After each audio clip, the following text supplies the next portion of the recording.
আসসালামু আলাইকুম। প্রিয় দর্শক, অন্য মঞ্চের আলাপ চাইতায় আপনাদের সকলকে আমন্ত্রণ জানাচ্ছি। আসসালামু আলাইকুম। আপনাদের মনে আছে কিনা কয়েকদিন আগে ইউনূস সরকারের সময়, ইউনূস সরকারের প্রায় শেষ দিকে এসে কিশোরগঞ্জের একজন সাবেক বিএনপি দলীয় মন্ত্রীর ছেলে হঠাৎ করেই ফেসবুকে পোস্ট দিয়ে আওয়ামী লীগে জয়েন করার ঘোষণা দেয়। যদি পরে আর ওই ভদ্রলোক নিয়ে খুব একটা সারা শব্দ পাওয়া যায় না। আমরাও তার একটা ইন্টারভিউ করার চেষ্টা করেছিলাম, বাট তার যে ফোন নাম্বার, হোয়াটসঅ্যাপ নাম্বার, সেই নাম্বারে তাকে আর পাওয়া যায়নি। আবার হঠাৎ করে মনে হলো দেখি খোঁজ নিয়ে দেখবো তাকে খুঁজে পাওয়া যায় কিনা। এরকম একটা অদ্ভুত অদ্ভুত কাণ্ড ঘটেছে কয়েকদিন আগে ঢাকা বিশ্ববিদ্যালয়। আপনারা জানেন ঢাকা বিশ্ববিদ্যালয় এক ছেলে মোটামুটি তওবা করে ছাত্রদল ছাড়ার ঘোষণা দিয়েছে, এবং ছাত্রদল ছাড়ার পরে তার কি হাল হয়েছে সে সম্পর্কে বিশেষ সাধারণত দল পরিবর্তন হলে বাংলাদেশে একটা শ্রেণী আছে, ফিক্সড শ্রেণী। এটা সব উপজেলা, জেলা, ইউনিয়ন, ইভেন কেন্দ্রেও আছে। এরা সবসময় সরকারি দল। আওয়ামী লীগ ক্ষমতায় আসলে একদম নতুন আওয়ামী লীগ আর হয়। ওই যে hybrid Awami League, hybrid Awami League slogan ছিল। পরে দেখা গেল যে হাইব্রিড আওয়ামী লীগের চিপা চাপা দিয়ে আবার শিবির, জামাত তারাও আওয়ামী লীগে জায়গা পেয়েছিল। এবার বিএনপি সরকার, বিএনপি সরকারের সময় আমরা এখন কিছু বলতে চাই না। আমরা মাঝে মধ্যে কিছু হুইসপারিং শুনি, কানাঘুষা শুনি। বিশেষ বিশেষ জায়গায় বিএনপি সত্যিকারের বিএনপি নাকি সেখানে জামাতে ইসলামী ঢুকে যাচ্ছে এরকম আলাপ আছে। তখন এই উদ্ভট খবরটা, আমি একটু উদ্ভটই বলবো খবরটা, কারণ এই জামানায়, এই সময়ে, এই কলির জামানায় এই ঘটনা বেশ ইন্টারেস্টিং নিশ্চয়ই। জয় বাংলা, জয় বঙ্গবন্ধু পোস্ট দিয়ে বহিষ্কার হলেন ছাত্রদল নেতা। এই ঘটনাটিও কিশোরগঞ্জের। এর আগে যে বিএনপির মন্ত্রীর ছেলে জয়েন করেছিল সেও কিশোরগঞ্জের, এটাও কিশোরগঞ্জের। কিশোরগঞ্জের পাকুন্দিয়ায় ফেসবুকে জয় বাংলা, জয় বঙ্গবন্ধু লেখায় সংগঠন থেকে মোহাম্মদ মোনায়েম খান, বাবা সেটা আবার পাকিস্তানের গভর্নর মোনায়েম খানের নামের প্রতিও বিচার করেছে। মোনায়েম খান নিশ্চয়ই বেঁচে থাকলে কখনো জয় বাংলা, জয় বঙ্গবন্ধু স্লোগান দিত না। মোনায়েম খান নামে এক ছাত্রদল নেতাকে বহিষ্কার করা হয়েছে। তিনি পাকুন্দিয়া উপজেলার সুখিয়া ইউনিয়ন ছাত্র দলের যুগ্ম আহ্বায়ক ছিলেন, ইউনিয়ন পর্যায়ে বড় নেতা। শনিবার উপজেলা ছাত্র দলের আহ্বায়ক মাজারুল হক উজ্জ্বল ও সদস্য সচিব শাহিন আলম জনির যৌথ স্বাক্ষরে মোনায়েমকে বহিষ্কার করে একটি বিজ্ঞপ্তি প্রকাশ করা হয়। বিজ্ঞপ্তিতে বলা হয়েছে, সাংগঠনিক শৃঙ্খলা ভঙ্গ ও সংগঠনের কোনো কাজে অংশগ্রহণ না করায় তাকে প্রাথমিক সদস্য পদ সহ সকল সাংগঠনিক পদ থেকে বহিষ্কার করা হয়েছে। তার সঙ্গে কোনো সাংগঠনিক যোগাযোগ না রাখার জন্য সংগঠনের নেতা কর্মীদের প্রতিও আহ্বান জানানো হয়েছে। উপজেলা ছাত্র দলের আহ্বায়ক মাজারুল হক উজ্জ্বল জানিয়েছেন, সপ্তাহখানেক আগে মোনায়েম তার ফেসবুকে এসব স্লোগান লিখেছিলেন। এরপর তার সঙ্গে যোগাযোগের চেষ্টা করেও পাওয়া যায়নি। তার মোবাইল ফোন বন্ধ পাওয়া গেছে, অন্যদের মাধ্যমে চেষ্টা করেও পাওয়া যায়নি। এরপরই বহিষ্কারের বিজ্ঞপ্তি প্রকাশ করা হয়। দেখেন, জয় বাংলা, জয় বঙ্গবন্ধু স্লোগান, তাই বঙ্গবন্ধুকে আপনি আওয়ামী লীগের কোটায় ঠেলে দিলেন যে জয় বঙ্গবন্ধু বললে আওয়ামী লীগে। কিন্তু জয় বাংলা স্লোগানটা নিয়ে একটা যে তোলপাড় কাণ্ড বাংলাদেশে, জয় বাংলা লিখলেই জেলে যেতে হয়, জয় বাংলা বললেই, মানে এই স্লোগানে এত কি টেচ, এত কি ধার, যে স্লোগান শুনলে বিরোধীরা, স্লোগান বিরোধীরা তারা তেলে বিগনে জ্বলে ওঠে। এই বাংলাদেশে কি এমন সময় আসতে পারে না যখন জয় বাংলা স্লোগানটা দলমত নির্বিশেষে, বরকতুল্লাহ বুলু তো বলেছিলেন যে জয় বাংলা স্লোগান আওয়ামী লীগের স্লোগান না। তাহলে বিএনপির লোকজন জয় বাংলা স্লোগান দিলে তারা একত্রীকরণ করতে পারে যে না, জয় বাংলা আওয়ামী লীগের একটা স্লোগান না, জয় বাংলা আমাদেরও স্লোগান, এটা 71-এর স্লোগান। 71 বিএনপিতে যারা মুক্তিযোদ্ধা আছেন তারা কি বুকে হাত দিয়ে বলতে পারবেন যে 71 সালে তারা জয় বাংলা স্লোগান দেন নেই? মেনেই তো নিচ্ছি তর্কের খাতিরে যে বঙ্গবন্ধুকে আপনি আওয়ামী লীগের ঘরে ঠেলে দেন, কিন্তু জয় বাংলা স্লোগান নিয়ে এত সমস্যা কেন? আপনি যাদেরকে লিখেছেন বাম সংস্কৃতি বলা, আমি এদেরকে এক বাক্যে বলি চিঙ্কু বাম। এদেরকে চিহ্নিত করতে হবে, কারণ যদি সংস্কৃত বাম বলেন তাহলে সবাইকেই বলা হয়।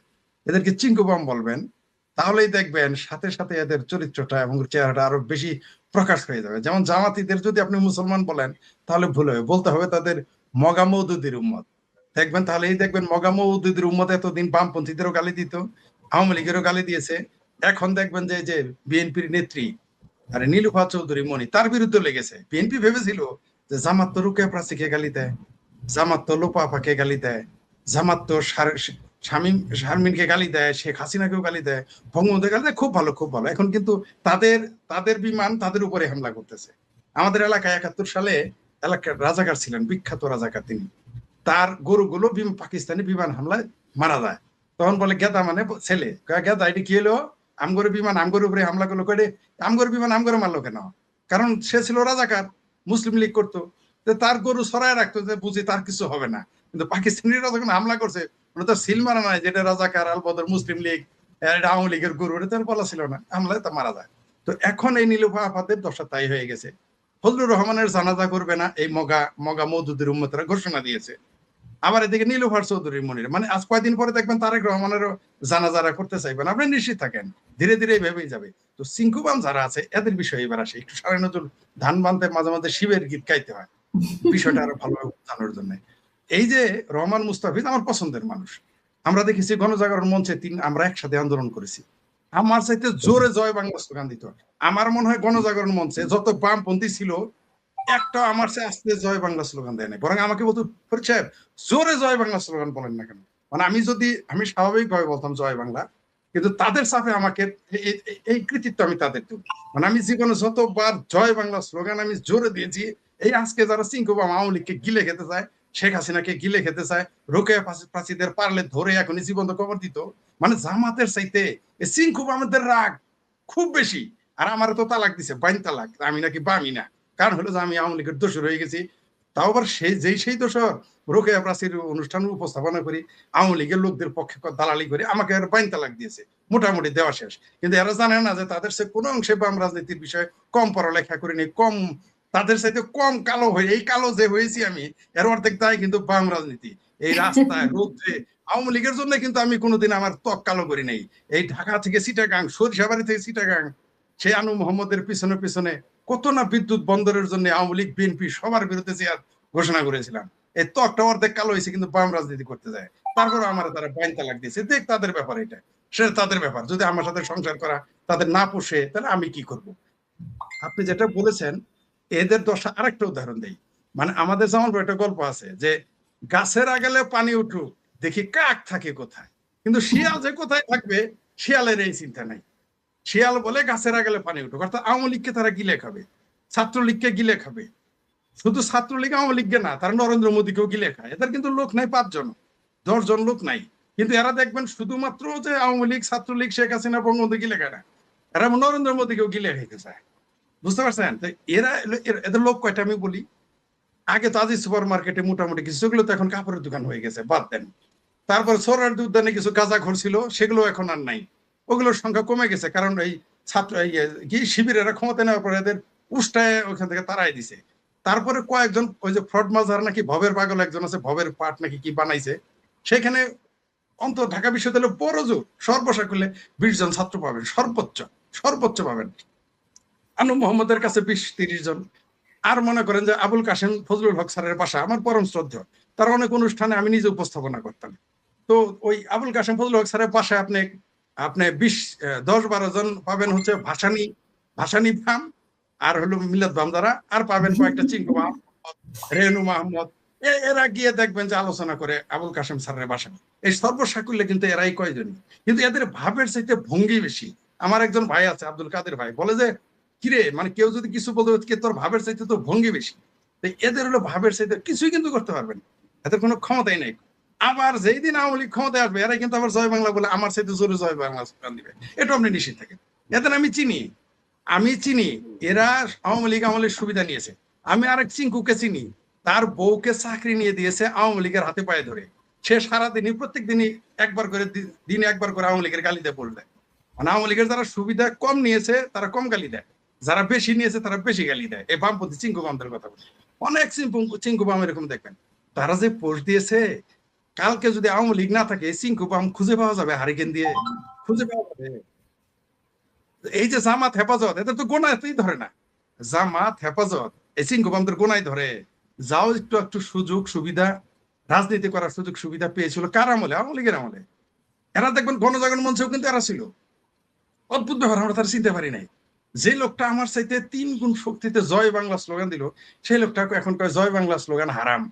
সেই লোকটা এখন 32 নম্বর ধানমন্ডিকে বলে এটা নাকি ফ্যাসিবাদের প্রতীক, শেখ হাসিনা নাকি ফ্যাসিস্ট তাদের ভাষায় এখন। তা তখন তুমি জয় বাংলা স্লোগান দিছিলা কেন? এগুলোদের চিনি আমরা। এবং অদ্ভুত ব্যাপার, যাদের নাম বললেন এরা কিন্তু প্রত্যেকে নাস্তিক। রোকেয়া আপা কিন্তু নাস্তিক না, আপনি নাস্তিক না, শিরিন শারমিন নাস্তিক না, শেখ হাসিনা তো নাস্তিক নয়। 560টা মসজিদ বানানোর পরেও তিনি হচ্ছেন দোজখে যাবেন। আর ডক্টর ইউনূস শুয়োরের গোস্ত এনে খাওয়ানোর পরেও তিনি চেঁচালায় বেঁচতে ছিল। এই হচ্ছে আমাদের দশা। তো জি। চিঙ্কুবাম যারা আছে, চিঙ্কুবামের আমি আরেকটু শেষ করে দিই। চিঙ্কুবামদের 3 কাম আমি আবিষ্কার করেছি, আমি গবেষণা করে বলতেছি, 20 বছরের গবেষণা করছি। প্রথম কাম বঙ্গবন্ধুকে গালি দিবে, চিঙ্কুবামের প্রথম সিমটম। ভারতের গালি দিবে আর আওয়ামী লীগ, এটা দিতেই হবে। মানে জামাতেরা গালি নাও দিতে পারে, কিন্তু এরা গালি দিবেই। আর ভারত বিরোধিতা, বঙ্গবন্ধু, শেখ মুজিব, আওয়ামী লীগ, এদের বিরোধিতা, এদের কোনো কাজই নাই, এদের কোনো রাজনৈতিক এজেন্ডাও নাই। বামপন্থী এরা জীবনে কবে চিঙ্কুবাম, আপনি তাদের চিনেন, আমিও তাদের চিনি, জীবনে কবে বলেছে সমাজতন্ত্র জিন্দাবাদ? একটা স্লোগান দেখাইতে পারবেন না, একটা পাবেন না। কিন্তু তারা এখন গণতন্ত্রের জন্য হাহাকার। জামাত যদি নিষিদ্ধ করে তাহলে জামাতের সমালোচনা করা হচ্ছে বেশি জন, আওয়ামী লীগ নিষিদ্ধ করা হচ্ছে গণতন্ত্র। এটাই হচ্ছে চিঙ্কুবাম। হ্যাঁ, কিন্তু এরা ভেতরে ভিতরে এরা আসলে সুযোগের অপেক্ষায় ছিল।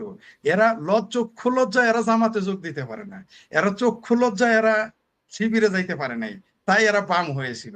এদের নিয়ে আমার গবেষণা আছে, এগুলো কোনো একদিন যদি বেঁচে থাকি সেটা গ্রন্থাগারে, মানে গ্রন্থ আকারে প্রকাশ হবে। এরা হচ্ছে যেমন বাংলাদেশের কিছু কিছু কিছু মানুষদের দেখবেন ছাত্র ইউনিয়ন করে, তারপরে আপনার ছাত্র মৈত্রী করে, কখন জানেন? যখন ছাত্রলীগ আর ছাত্র দলে জায়গা পায় না, রাগ করে গিয়ে করে, আদর্শিক কারণে যায়নি। এটা আমি যেদিন জানতে পেরেছি সেদিন আমি আশ্চর্য হয়ে গেছি, আমি বিস্মিত হয়ে গেছি যে এরা ছাত্র দল ছাত্রলীগে জায়গা পায় নাই বলে এরা ছাত্র মৈত্রী, ছাত্র ইউনিয়ন, ছাত্র ফ্রন্ট এগুলো করে। মানে সবার কথা বলছি না, একবারে যে সবার, মানে আমি বর্তমান কিন্তু ছাত্র ইউনিয়নের কথা বলছি, অতীত ইতিহাসের কথা বলি নাই। মতিয়া চৌধুরীরা যখন ছাত্র ইউনিয়ন করতেন, তারপরে মুজাহিদুল ইসলাম সেলিমরা যখন ছাত্র ইউনিয়ন করতেন, সেই সময়ের কথা বলে। এমনকি মুজাহিদুল ইসলাম সেলিমের মতো একজন কিংবদন্তি কমরেডও কিন্তু এখন কিন্তু তার সচরিত্রেই তিনি নাই। তার 71-এর যে চরিত্র, 71-এর আগের যে চরিত্র, এই মুজাহিদুল ইসলাম সেলিম কিন্তু নাই, তার চরিত্রে নাই। এটা কিন্তু দায়িত্ব নেই বললাম, এটা সবাই আমরা জানি। আপনি যেটা বললেন, এদেরকে আপনি যতই বলেন এরা কখনোই আওয়ামী লীগের পক্ষে কাজ করবে না। এরা অপেক্ষায় থাকে, যেদিন জামাত পূর্ণ ক্ষমতায় যদি আসতো, দেখতেন এরা সবাই টুপি মাথায় দিয়ে জামাতে যোগ দিত। এরা টুপি পরতো, এই চিঙ্কুবামের ইউদিসির একটা অংশ টুপি পরা শুরু করতো, গাঁজাও খাইতো। আমার এক বন্ধু আছে, সন্ধ্যাবেলা এসে একদিন দেখি কয় একটু নামাজ পড়ে আসে, আমি তুই না গাঁজা খেয়ে না তুই লড়তে পারতেছ, নামাজ পড়ি, কয় নামাজ পড়তেই হবে। এরা এরকম বামপন্থী হবে, বুঝতে পারে, গাঁজাও খাবে আবার জামাতের অফিসে গিয়েও বসে থাকবে, কোনো সন্দেহ নাই। এরা কিন্তু প্রত্যেকেই কিন্তু নাস্তিক। মানে এরা সরাসরি কেন জামাত করতে পারে না? কারণ এরা তো আসলে নাস্তিক। তো এরা যদি জামাত করতে যায় তখন তো আল্লাহর নাম নিতে হবে, নামাজ পড়তে হবে, এই ভয়ে তারা যায় না। যদি জামাতে একটা নতুন শাখা খুলে, যে জামাতের নাস্তিক শাখা, দেখবেন এদের একটাও খুঁজে পাবেন না। জামাত যেদিন লিখবে যে জামাতের নাস্তিক শাখা, ওই যে কৃষ্ণনন্দীকে যেভাবে তারা নমিনেশন দিয়েছিল, জামাতে যদি ওরকম একটা সিস্টেম করে যে নাস্তিক শাখাদের আমরা নমিনেশন দিব, তাহলে চিঙ্কুবাম একটাকেও খুঁজে পাবেন না, সব জামাতে যোগ দিবে। কারণ এদের অন্তরে শেখ মুজিব বিরোধ, এদের অন্তরে বঙ্গবন্ধু বিরোধ, এদের অন্তরে ভেতরে ভেতরে ভারত বিরোধ, এদের ভারত বিরোধ, এদের প্রকাশ্য শেখ হাসিনার বিরোধ। আপনি ঠিকই বলেছেন, এরা প্রথমে এদের এই ব্যাপারে সুষুপ্ত ফাটক ফাইন বলেছে, চমৎকার বলেছে, যে আপনি যদি বাংলাদেশে বুদ্ধিজীবী হইতে চান তাহলে কথা এইভাবে বলবেন যে ডক্টর আহমেদ শরীফ খুব ভালো লেখক, হুমায়ুন আজাদ ভালো না। কারণ হুমায়ুন আজাদ সরাসরি আওয়ামী লীগের পক্ষে, তার বয়ান চলে গেছে। বলবেন যে আপনার এই বাংলাদেশের আল মাহমুদ কবিটা ভালোই, তবে সাথে একটু শক্তি চট্টোপাধ্যায়ের নাম নেবেন। আবার বলবেন যে রবীন্দ্রনাথ কোনো কবি না, সাথে সাথে আবার বলবেন জীবনানন্দ দাশ একজন চমৎকার কবি ছিলেন, তবে তার ইমান ছিল না, এইভাবে বলবেন। তো জামাত এরা সাথে সাথেই চলে যেত, এরা একটু দেরি করতো না যদি নাস্তিক শাখা জামাত খোলে। আর আমাদের দেশে আমি বললাম তো, এরা বুঝতেই পারে না 2024 সালের 5ই আগস্ট তারা ভেবেছে না যে আওয়ামী লীগের কবর রচনা হয়ে গেছে। আসলে বাম রাজনীতির সবচেয়ে ক্ষতিগ্রস্ত হয়েছে বাংলাদেশের সমাজতান্ত্রিক রাজনীতি, এবং এটার ভবিষ্যৎ আর নাই। 2005 সালের 24শে আগস্টের, সেটা 24-এর 5ই আগস্টে বাম রাজনীতির কবর রচনা হয়ে গেছে। এই চিঙ্কু বামকে তো আপনি খুঁজেই পাবেন না, কমিউনিস্ট পার্টিকে আপনি আর খুঁজে পাবেন না। কারণ আপনি দেখেন, হিসাব দেখেন কয়টা ভোট পায় এখন। এদের প্রতি যে মানুষের শ্রদ্ধা বোধ ছিল সেটাও নষ্ট হয়ে গেছে 2024-এর পরে। বাম রাজনীতিও সেদিন 2 ভাগে ভাগ হয়ে গেছে এবং একটা বৃহত্তর অংশ বের হয়ে গেছে। তারা, আপনি খেয়াল করেন যে শেখ হাসিনার পাশে আমি যদি বসি, রোকেয়া প্রাচীর পাশে যদি আমি বসি, তাহলে আমি হয়ে যাই স্বৈরাচারের দোসর। কিন্তু যা শিবিরের মজমায়, শিবিরের আলোচনা সভায় ওইখানে যদি বসি তাইলে হয়ে যায় আমি বিপ্লবী বাম। কি অদ্ভুত এদের রাজনৈতিক, মানে নতুন করে আমাদের রাজনীতির কাছে শিখতে হবে। কিন্তু তারা জানে না আমরাও সতীর্থ, একই গুরুর শিষ্য। আমরা তো কিঞ্চিত পড়ে এসেছি না, কাহাকে বাম রাজনীতি বলে, কাহাকে সমাজতন্ত্র বলে, আমি কি জানি না। আপনি বলেন, আপনি আমার চাইতে কম বিজ্ঞ নন, অনেক বিজ্ঞ। আপনি দীর্ঘদিন আপনি সাংবাদিকতার সাথে জড়িত। আপনি বলেন তো শেষ আপনি কবে বামদের শুনেছেন যে আমরা সমাজতন্ত্র কায়েম করতে চাই? সারাদিন শুনবেন গণতন্ত্র কায়েম করার আন্দোলনে তারা ব্যস্ত। ভাত খায় ভাতারের গীত গায় মায়ের দোস্তের, যাকে ওই ভাষা নিলাম না, ফাইন আছে ওই শব্দ, মায়ের দোস্ত বললাম, মায়ের দোস্তের গীত গায়। আচ্ছা আমি করি সমাজতান্ত্রিক রাজনীতি, গণতন্ত্র জাহান নামে যাক, আমার কি যায় আসে? মানে আমার কি যায় আসে? সমাজতন্ত্র গণতন্ত্র ধ্বংস হলে তো সমাজতন্ত্র আসবে। এর আগে গণতন্ত্র, ওই যে সোভিয়েত ইউনিয়ন ভাঙার সময় যখন একটা কার্টুন দিয়েছিল রাশিয়াতে, যে সমাজতন্ত্র কাকে বলে, যে গণতন্ত্রে যাওয়ার 70 দীর্ঘতম পথ, 70 বছর পরে গণতন্ত্রে ফিরবা, তাকে সমাজতন্ত্র বলে। সেই কার্টুনটাই বাংলাদেশে সত্য। আপনি গণতন্ত্র নিয়ে কেন, আপনি এরা যতবার এরা গণতন্ত্র নিয়ে কথা বলেছে তার 1,00,000 ভাগের 1 ভাগ সমাজতন্ত্র নিয়ে কথা বলে নাই। আপনি বলেন পল্টন ময়দানে কবে শেষ কবে আপনি শুনেছেন যে সমাজতন্ত্র কায়েম করব আমরা সমাজতন্ত্রীদের? কবে শেষ শুনেছেন শাহবাগে যে সমাজতন্ত্র কায়েম করবো? শুনেন নাই। কিন্তু জামাতকে সমালোচনা করা যে ফ্যাসিজম, এটা কিন্তু শুনেছেন। আওয়ামী লীগের সাথে থাকলে দোষর, এটা শুনেছেন। আওয়ামী লীগ নিষিদ্ধ করা হালাল, খুব আরাম। কিন্তু জামাতের শিবির যদি এই চিঙ্কুমামেরা, যে বাংলাদেশে আওয়ামী লীগ তো ক্ষমতায় ফিরবেই, 2 দিন আগে হোক পরে হোক, রোকে আপা সেই সময় তাকে সুযোগ দেওয়া হোক বা না হোক, আমরা কথা বলতে পারি বা না পারি, আমাদের সেই জায়গা দেখ বা না দেখ, কিন্তু আওয়ামী লীগ তো ফিরবে নাকি আপা, কি বলেন? আওয়ামী লীগ ফিরবে একদম 2 দিন আগে। তখন যেদিন ছাত্র শিবির নিষিদ্ধ করবে, এরাই কিন্তু গলা ফারকে বলেগা গণতন্ত্র খতরে মে, গণতন্ত্র খতরে মে। জামাত, এরা তো জামাত না, এরা হচ্ছে, আমরা হচ্ছে মোহাম্মদের উম্মত। যারা মুসলমান তারা হচ্ছে হযরত মুহাম্মদের উম্মত। কিন্তু এরা হচ্ছে মওদুদের উম্মত। এরা কোনোদিন নবীর নাম নিতে দেখছেন আপনি? আপনি কোনোদিন নাম নিতে দেখছেন একবার? এরা যতবার জীবনে মওদুদি, গোলাম আজম বলে আর সাইদি সাইদি বলে, তত আপনি তার 100 ভাগের 1 ভাগ নবীর নাম নিতে দেখেছেন। ঠিক যেমন এই সমাজতন্ত্রীরা সারাদিন গণতন্ত্রের কথা বলে, সমাজতন্ত্রের কথা একবারও বলে না। আরে ভাই, তুমি সমাজতন্ত্র কায়েম করতে পারো না পারো, তোমার দলের নাম তো সমাজতন্ত্র, তুমি সমাজতন্ত্রের কথা বলো, কারণ জানে যে এটা মার্কেটে খাবে না। আর তাদের নিজেদেরই তো আস্থা নাই, তাই এগুলো বলে। এখন না পেয়ে কার সাথে রাগ কাটাবে? মানে কিছু কিছু পোলাপান থাকে না, মনে করেন একজনের থুতু দিছে তার সাথে পারে না, আরেকজনের সাথে গিয়ে খামচি করে। মনে করেন ছোট ভাই যদি গেলেই মায়ের দেয়, তখন জানে যে মায়ে তো আর কিছু বলবে না, মায়ের দেয় খামচা। তো এই চিঙ্কুবামের দশা তাই। এরা ছোট ভাই, বড় ভাই, খালাতো ভাই, পড়শির সাথে মার খেয়ে মায়ের খামচায়, মানে আওয়ামী লীগের খামচায়। আর কোনো কাজ নেই, কারোর সাথে তো পারবে না, কারণ আওয়ামী লীগ তো ছাড় দেয়। আওয়ামী লীগ মায়ে তো আর কিছু, মায়ে তো আর থাপ্পড় দিতে পারে না। তো চিঙ্কুবামেরা থাকবে আওয়ামী লীগের আসল তলে, এদের আদর্শ টিকে থাকবে আওয়ামী লীগের আসল তলে, কিন্তু সারাদিন গালি দিবে আওয়ামী লীগকে গালি দিবে। আপনি তাদের বলেন যে তোমরা একটু জামাতের সাথে দৃক শহীদুল ফটোগ্রাফার যেমন বসেছে, তোমরা একটু বসে যাও, কেন আর খোলসে আছো বাবা, কেন আর গুপ্ত থাকবা, প্রকাশ হয়ে যাও, আমরা একটু দেখি। তবে আপা ঠিকই বলেছেন যে এদের চরিত্রটা প্রকাশ হয়ে গেছে, চেহারা প্রকাশ হয়ে গেছে। এটা তাদের জন্য ভালো হয়েছে, আমাদের জন্য ভালো হয়েছে, আওয়ামী লীগের জন্য ভালো হয়েছে, জাতির জন্য ভালো হয়েছে। কারণ এখন দুধ কা দুধ পানি কা পানি হয়ে গেছে। এদের ভাষা আপনি তো বললেন যে এনসিপির মতো বা এনসিপির চাইতে ভয়ঙ্কর, আসলে এরা এনসিপির চাইতে ভয়ঙ্কর। এনসিপি কিন্তু জানে যে তারা কিছুই করতে পারবে না আওয়ামী লীগকে। এরা জানে, এরা তাদের মওদুদির উম্মত, তাই মওদুদিরা যা বলে তারাও তাই কোরাস গায়। কিন্তু এরা হচ্ছে ভয়ঙ্কর, এরা বুদ্ধিবৃত্তিক সন্ত্রাস করে। এরা দেখবেন বদরুদ্দিন উমর কি বলে গেছে, ওটা সারাদিন কসলাবে, ওটা সারাদিন কি বললো ফরহাদ মাজারকে যেমন বাংলাদেশের এখন মুফতি আমির হামজার মতো লোক, মৌলবীরাও এখন বলে বদরুদ্দিন উমর বলে গেছে যে 10% ইতিহাস সত্য আর 90% মিথ্যা। কিন্তু বদরুদ্দিন উমর যে বলে গেছে তিনি আল্লাহরে বিশ্বাস করেন না, এইটা তো বলে না। কারণ ওই যে জামাল বীরে বাংলা, ওইটা বললে তো এটার মার্কেটে খাবে না। বদরুদ্দিন উমর তো লাইভ টিভিতে এসে বলছে সে আল্লাহরে মানে না, আল্লাহর দরকার কি? সেই বদরুদ্দিন উমরের রেফারেন্স দেয় অনুসারী হয়েছে তারা। জি অনুসারী হয়ে গেছে তারা। শেখ হাসিনা 560টা মসজিদ বানানোর পরেও, তাহাজ্জুদ নামাজ পড়ার পরেও, হজে যাওয়ার পরেও, তারপরেও তিনি দুজকে চলে যাবেন। তারপরে আপনার ওই যে মুক্তিযোদ্ধা যারা মুক্তিযুদ্ধের পক্ষে বলে এদের জানাজা করা যাবে না, কিন্তু বদরুদ্দিন উমরের জানাজায় কিন্তু তারা উপস্থিত ছিল। কারণ কি? এরা দেখবেন ফ্রড মাজাহার, যিনি পিছনে সরস্বতীর ছবি রাখেন, দেবী সরস্বতী রাখতেই পারেন একটা মানুষ, কিন্তু এই দেবী সরস্বতীর ছবিটা যদি রোকেয়া প্রাচীর পিছনে থাকতো, এটা যদি আপনি আপনি তৌকির মারুফ ভাইয়ের জার্নালের পেছনে থাকতো, আমি শেখ ফরিদের সরস্বতী দেবীর পিছনে ছবি, তাহলে কি হয়ে যেত তখন? প্রতি মুহূর্তে ফতোয়া দিত, প্রতি সেকেন্ডে সেকেন্ডে, যে এর হিন্দু হয়ে গেছে, এরে এরে আগুনে জ্বালাইতে হবে, একে জানাজা দেওয়া যাবে না। কিন্তু ফ্রড মাজারের ব্যাপারে কিছু বলে, কারণ তিনি গুড নাস্তিক। দেখেন না, ওই যে পিঙ্কু একটা আছে ফ্রান্সে বসে থাকে, সে হচ্ছে গুড হিন্দু, বুঝতে পারছেন? তারে তারে বাংলাদেশের যারা জামাত ইসলাম আছে, এরা দেখবেন এই প্যানিক ভট্ট ছাড়া আর কেউ জান্নাতে যাক, আল্লাহ গো, তুমি দুনিয়ার কোনো হিন্দুরে জান্নাতে নেওয়ার না নাও, এই প্যানিক ভট্টরে আমাদের সাথে দিতে হবে, এরা মিছিল করবে, আপনি দেখবেন। কিন্তু এরা শেখ হাসিনার আবার জান্নাতে পাঠাইতে, এদের হাতে ব্যথা, পায়ে ব্যথা, মুখে ব্যথা, দাঁতে ব্যথা এদের লাগবে, মসজিদ বানানো করুন।